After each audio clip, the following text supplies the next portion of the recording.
السلام علیکم ورحمۃ اللہ وبرکاتہ۔ السلام علیکم ورحمۃ اللہ وبرکاتہ۔ وعلیکم السلام ورحمۃ اللہ وبرکاتہ۔ پتہ چلے کہ آپ لوگ جاگ رہے ہیں، ورنہ آپ جتنے تھکے ہوئے ہیں اس سے زیادہ ہم بھی تھکے ہوئے ہیں ماشاءاللہ۔ الحمدللہ رب العالمین والصلاة والسلام علی اشرف الانبیاء والمرسلین نبینا محمد وعلی آلہ وصحبہ اجمعین، اما بعد۔ اعوذ باللہ السمیع العلیم من الشیطان الرجیم من ہمزہ ونفخہ ونفثہ۔ یا ایہا الذین آمنوا اتقوا اللہ حق تقاتہ ولا تموتن الا وانتم مسلمون۔ رب اشرح لی صدری ویسر لی امری واحلل عقدۃ من لسانی یفقہوا قولی۔ اللهم انفعنا بما علمتنا وعلمنا ما ينفعنا وزدنا علما، سبحانك لا علم لنا إلا ما علمتنا إنك أنت العليم الحكيم، اللهم لا سهل إلا ما جعلته سهلا وأنت تجعل الحزن إذا شئت سهلا، آمين يا رب العالمين۔ اسٹیج پر تشریف فرما معزز علماء کرام، ذمہ داران جامعہ سلفیہ نور الہدی نیما کلاں، ذمہ داران جماعت و جمعیت، بزرگوں، نوجوان دوستوں، پردہ نشین خواتین، مائی اور بہنیں اور پیارے بچوں،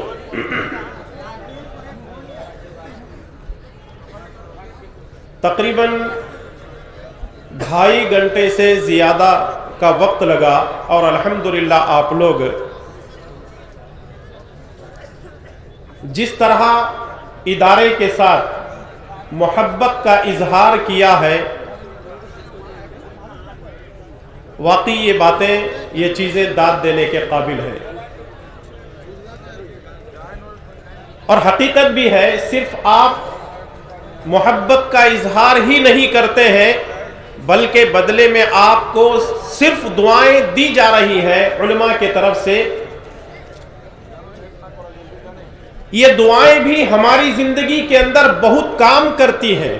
ہم تو صرف دعائیں دے رہے ہیں نا، علماء کرام، ذمہ داران آپ کو دعائیں دے رہے ہیں، اب سب کچھ دینے والی ذات اللہ تبارک و تعالیٰ کی ہے۔ اسی لیے رسول اللہ صلی اللہ علیہ وسلم نے فرمایا، داؤ مرضاکم بالصدقہ، اپنی بیماریوں کو صدقہ کے ذریعے سے دور کرو۔ کیا مطلب ہے؟ جیسے کچھ لوگ اپنا روپیہ پیسہ بھیج رہے تھے اور یہ کہہ رہے تھے کہ ہماری ماں بیمار ہے، ہمارے باپ بیمار ہے، بیوی بیمار ہے، بچے بیمار ہیں، فلاں فلاں بیمار ہے، ان کے لیے دعا کیجیے۔ سب سے پہلے تو ہم دعا کرتے ہیں کہ جن جن لوگوں کے گھروں کے اندر جو لوگ بھی بیمار ہیں، اللہ تعالیٰ ان سب کو شفائے کاملہ عاجلہ عطا فرمائے۔ آمین۔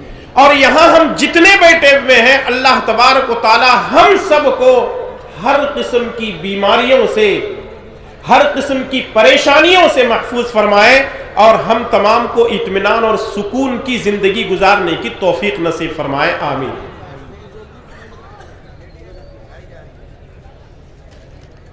امام عبداللہ بن مبارک رحمۃ اللہ علیہ کے پاس ایک آدمی آیا اور آ کر کہنے لگا کہ میں کافی سال سے بیمار ہوں، میں نے کئی حکیموں کو، کئی ڈاکٹروں کو بتلایا، لیکن میرا مرض دور ہونے کے لیے تیار نہیں ہے، آپ مجھے کچھ مشورہ دیں گے؟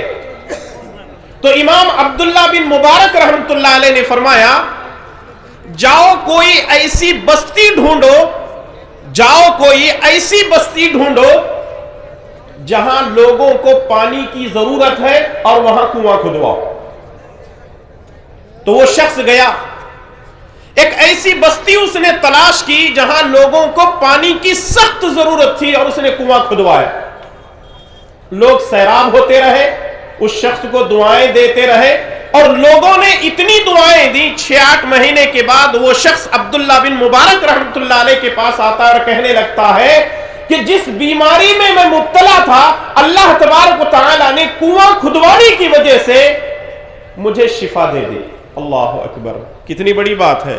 اس کا مطلب یہ ہے کہ اگر آپ بیمار ہوتے ہیں تو جتنا ڈاکٹر پر خرچ کرتے ہیں اس سے زیادہ غریبوں پر، مدرسوں پر، مسجدوں پر، اپنے رشتہ داروں پر، دوست احباب پر، سب پر خرچ کیجئے، دیکھیں اللہ تبارک و تعالیٰ آپ کے لیے شفا کے فیصلے کیسے کرتا ہے۔ تو اللہ تبارک و تعالیٰ سے دعا ہے کہ جو کچھ آپ نے اس ادارے کے لیے تعاون کیا ہے، اللہ تبارک و تعالیٰ اس کا بہتر بدلہ دنیا اور آخرت میں عطا فرمائے، آمین۔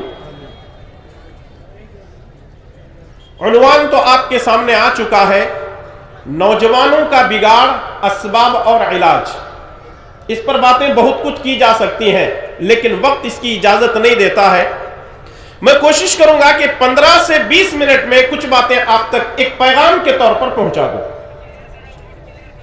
کیونکہ بنیادی وجہ یہ ہے، یہ عنوان اس لیے چننا پڑا ذمہ داروں کو کیونکہ سب سے زیادہ آج بگاڑ کسی کے اندر ہے تو وہ نوجوانوں کے اندر ہے۔ ہم دوسری قوموں کی بات نہیں کرتے، ہمارے اپنے نوجوانوں کے اندر بگاڑ اتنا زیادہ ہے کہ جس کا ہم اندازہ نہیں لگا سکتے۔ آخر سوال یہ پیدا ہوتا ہے، کیا نوجوان سدھرنے سے سارے کے سارے سدھر جائیں گے؟ جواب یہ ہے کہ اگر نوجوان سدھر جائیں گے، اللہ کی قسم ہے یہ پوری کی پوری قوم صحیح روٹ پر آ جائے گی۔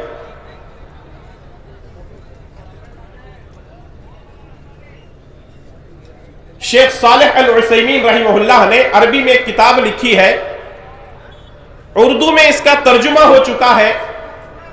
اردو میں جو ترجمہ ہوا ہے اس کتاب کا نام ہے، بڑی مختصر سی کتاب ہے یا کتاب چاپ کہہ سکتے ہیں۔ اس کے اندر شیخ محترم کہتے ہیں، اس کتاب کا نام ہے نوجوان اور الجھنے۔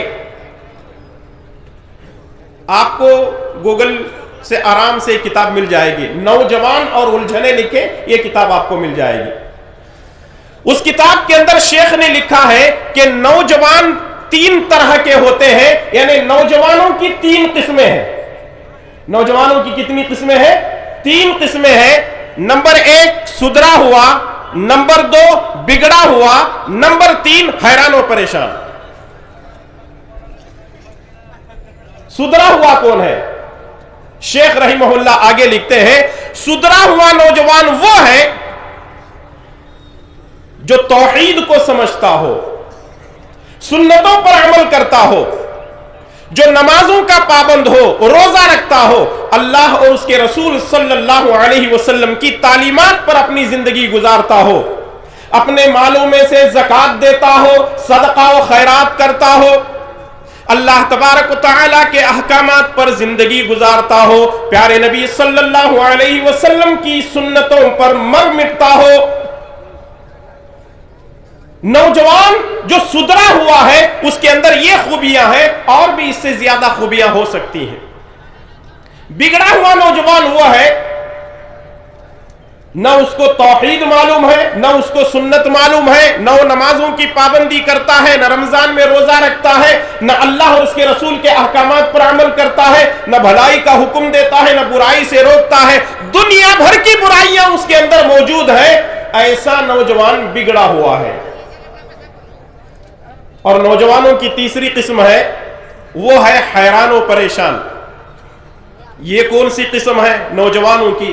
حیران و پریشان نوجوان وہ ہے جو ایک اچھے گھرانے میں پیدا ہوا، نمازوں کا پابند ہے، دیندار ہے، اللہ اور اس کے رسول کی تعلیمات کو سمجھتا ہے، سب کچھ کرتا ہے، لیکن مسئلہ یہ ہے کہ قرآن کی کوئی آیت اس کو سمجھ میں نہیں آتی، یا رسول اللہ صلی اللہ علیہ وسلم کی کوئی حدیث اس کی عقل پہ فٹ نہیں ہوتی، تو وہ سب سے پہلے محدثین پر اعتراض کرتا ہے، مفسرین پر اعتراض کرتا ہے، کہتا ہے کہ یہ حدیث ہمارے پلے نہیں پڑ رہی ہے، یہ حدیث ہماری سمجھ میں نہیں آ رہی ہے، یہاں تک کہ وہ علماء کے طبقے کو پریشان کر رہا ہے، مسجد کے ذمہ داران کو، مدرسے کے ذمہ داران کو، اپنے گلی محلے کے نوجوانوں کو پریشان کر رہا ہے۔ ایک معنی میں ایسا حیران و پریشان نوجوان خود بھی ہے اور پوری کی پوری قوم کو حیران و پریشان کر رہا ہے۔ ایسا نوجوان پورے معاشرے کے لیے، سوسائٹی کے لیے